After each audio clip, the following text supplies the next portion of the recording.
Hi everyone, I will show you how to create Instagram QR code. Open the Instagram app, go to your profile and tap the three lines on the top right, then tap the QR code icon. Now you can see the QR code of your account. If you want to change the background color, then tap the background.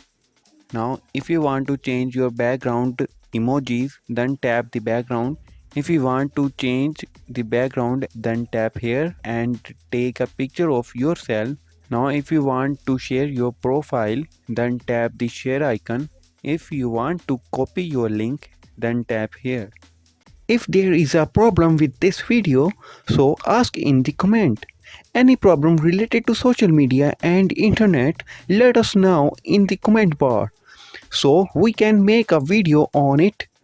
Please like this video and press the bell icon for any update.